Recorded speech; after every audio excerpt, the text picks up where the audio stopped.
أهلا بيكم على قناتنا وقناتكم قناة فيلم نار. فيا مساء الخيرات على أحلى وأجمل متابعين في الدنيا كلها. حكايتنا النهاردة عن فيلم شهير من أفلام السينما السورية. عاوزين تعرفوا هو فيلم إيه؟ وإيه قصته؟ ومين أبطاله؟ وتفاصيل الحكاية؟ تعالوا معايا. حكايتنا النهاردة عن فيلم زواج بالإكراه، وهو واحد من أشهر أفلام السينما السورية، واتعرض سنة 1972.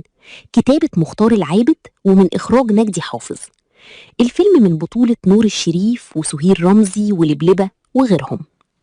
نور الشريف واسمه الحقيقي محمد جابر اتولد يوم 28 إبريل 1946 في حي السيدة زينب بالقاهرة، ويعتبر من أهم نجوم السينما المصرية اللي قدروا يجسدوا الشخصية المصرية بكل تفاصيلها. قدم أعمال كتير ناجحة في السينما والتلفزيون والمسرح، وخد جوائز كتير لدرجة إن الناس لقبوه بصائد الجوائز، وكمان ليه 7 أفلام ضمن أفضل 100 فيلم مصري. نور الشريف عاش طفولة صعبة بعد وفاة والده وهو صغير، وتربى عند أعمامي. دخل المعهد العالي للفنون المسرحية وتخرج سنة 1967 بتقدير امتياز، وكان الأول على دفعته. اتجوز الفنانة بوسي سنة 1972 وخلف منها بنتين سارة ومي، وبعد انفصالهم رجعوا لبعض تاني سنة 2015 وقت مرضه، وتوفي يوم 11 أغسطس 2015 بعد صراع مع سرطان الرئة عن عمر 69 سنة. لبلبة الفنانة الاستعراضية والممثلة المصرية اتولدت يوم 14 نوفمبر 1946 في القاهرة، وبدأت مشوارها الفني وهي طفلة صغيرة جدا. اشتهرت وقتها بتقليد الفنانين والمشاهير بطريقة كوميدية مميزة، وكمان درست الباليه الكلاسيكي، وهي قريبة الفنانتين فيروز ونيلي. دخلت السينما وهي عندها 5 سنين، وقدمت أفلام ناجحة وهي طفلة زي حبيبتي سوسو و4 بنات وضابط، وبعدها كملت مشوار طويل في السينما وقدمت أفلام مهمة جدا زي ليلة سخنة، معالي الوزير، حسن ومرقص، وعصابة حمادة وتوتو. كمان شاركت في مسلسلات معروفة زي صاحب السعادة ومأمون وشركاه. لبلبة حصلت على جوائز كتير كأحسن ممثلة، وأهمهم عن فيلم ليلة سخنة سنة 1996، وشاركت كعضو لجنة تحكيم في مهرجانات عربية ودولية كتير. اتجوزت مرة واحدة من الفنان حسن يوسف، لكن انفصلوا سنة 1972 وما اتجوزتش بعدها تاني. أما قصة فيلم زواج بالإكراه فبتدور حوالين سهير رمزي اللي بتسافر هي وصاحبتها منى لسوريا عشان تقابل خطيبها.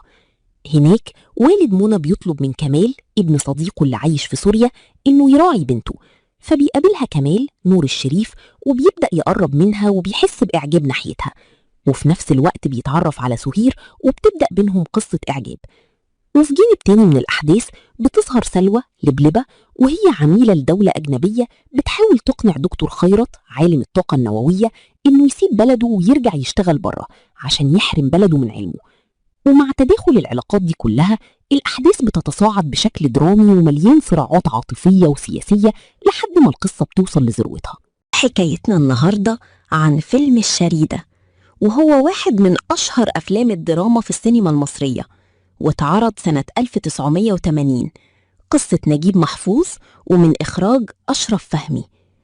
الفيلم من بطولة نجلاء فتحي ونبيل عبيد ومحمود ياسين وصلاح نظمي وإنعام سلوسة وإيمان. نبيل عبيد ممثلة مصرية اتولدت سنة 1945 ونجحت جدا في السينما خصوصا في الثمانينات والتسعينات، لدرجة إنها اتلقبت بنجمة مصر الأولى. اتولدت في شبرا، ومن صغرها كانت بتحب التمثيل. اكتشفها المخرج عاطف سالم وبدأت بأدوار صغيرة لحد ما أخدت أول بطولة في فيلم رابعة العدوية. قدمت أفلام مهمة جدا زي التخشيبة والراقصة والسياسي وكشف المستور، واشتغلت مع كتاب كبار زي إحسان عبد القدوس ونجيب محفوظ. في حياتها الشخصية اتجوزت كذا مرة، منهم عاطف سالم وأسامة الباز، وكانت دايما بتحافظ على خصوصيتها. قدمت أدوار متنوعة جدا من الأم للراقصة، وناقشت قضايا مهمة في المجتمع، وده خلاها من أهم نجمات السينما المصرية. قصة فيلم الشريدة بتدور حوالين ليلى نجلاء فتحي، محامية شاطرة اتجوزت واحد مقاول غني بس على قده في التعليم، اسمه فتحي محمود ياسين. كان في فرق كبير بينهم، هي متعلمة وهو جاهل، فكانت شايفة نفسها عليه شوية وبتتعالى عليه رغم إنها جاية من عيلة بسيطة. ومع الوقت زهقت من حياتها معاه وبدأت تبعد عنه، وهو اتعرف على واحدة سمعتها وحشة اسمها سوسن نبيل عبيد. لما ليلى عرفت بعلاقته بيها طلبت الطلاق، وفعلا اتطلقت، وبتتصاعد الأحداث. حكايتنا النهاردة عن فيلم صراع الأحفاد، وهو واحد من أشهر أفلام الإثارة والتشويق في السينما المصرية، واتعرض سنة 1989. قصة وكتابة كرم النجار، ومن إخراج عبد اللطيف زكي. الفيلم من بطولة نور الشريف، نورة، صلاح السعدني، السيد راضي، حسن حسني، سعيد عبد الغني، فريدة سيف النصر، المنتصر بالله، وعبلة كامل. فريدة سيف النصر فنانة مصرية من مواليد 8 مايو 1959. درست في مدرسة النهضة، ودخلت التمثيل بعمر 15 بعد ما انضمت إلى فرقة التمثيل والموسيقى. اكتشفها المخرج حسام الدين مصطفى وهي ما زالت تلميذة، ثم اكتشفها جورج سيدهم في فرقة ثلاثي أضواء المسرح، ثم تركت الفن بعض الوقت في تسعينيات القرن العشرين، ثم عادت إليه وعملت في العديد من المسلسلات. قصة فيلم صراع الأحفاد بتبدأ لما بيموت الجد وبيوصي بتسليم ثروته لأفضل حفيد متزوج. بتصر الجدة زهيرة هانم أمينة رزق على تنفيذ الوصية بحذافيرها، ليبدأ بعد ذلك صراع بين الأحفاد أبناء العمومة علشان يفوز كل واحد فيهم بالثروة. والأحفاد الثلاثة بيمثلوا عناصر القوة المختلفة: المال والعقل والعضلات. الحفيد الأول هو حجازي اللي عقله على قده، نور الشريف، لكنه بيبقى ثري جدا بزواجه من حبيبة فريدة سيف النصر. أما الحفيد الثاني فهو برهان، صلاح السعدني، الكاتب اللي بيرفض الدخول في هذه المنافسة، لكن زوجته نهلة نورة بتصر على الاستمرار فيها. أما الحفيد الثالث فهو الملاكم مجدي، اللي بتحفزه المنافسة للفوز في البطولات الرياضية، وبتتصاعد الأحداث. حكايتنا النهاردة عن فيلم الشياطين والكورة.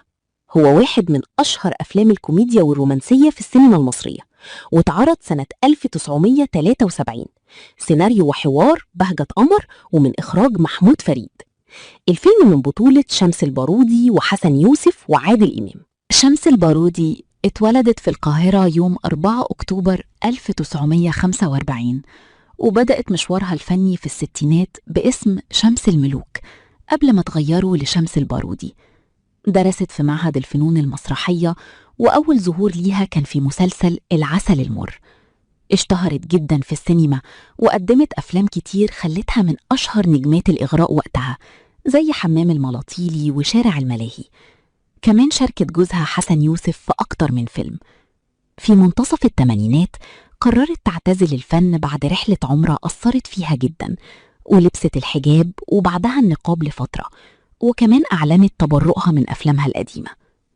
شمس اتجوزت الأول من الأمير خالد بن سعود، لكن الجواز ما كملش، وبعدها اتجوزت حسن يوسف سنة 1972 وخلفوا 4 أولاد. قصة فيلم الشياطين والكورة بتبدأ لما رفيق اللي شغال في تهريب الآثار بيحاول يقرب من سناء ويكسب ثقتها عشان يخبي واحد من التماثيل الأثرية، وفعلا بينجح إنه يخبيه في مرسى مطروح. أبو سناء بيشوف إن رفيق عريس مناسب لبنته وبيشجعه يقرب منها أكتر. في الوقت ده بقى بيدخل حياة سناء شاب رياضي اسمه كمال، وبتحس إنه الشخص المناسب ليها، وبتتمسك بالجواز منه رغم رفض أبوها، خصوصا إن كمال بيشجع نادي رياضي مختلف عن النادي اللي أبوها متعصب ليه. ومع تطور الأحداث كمال وصاحبه عكاشة بيحاولوا يصلحوا العلاقة بينهم وبين الأب، لكنهم بيكتشفوا إن رفيق في الحقيقة مهرب آثار كبير وخطير.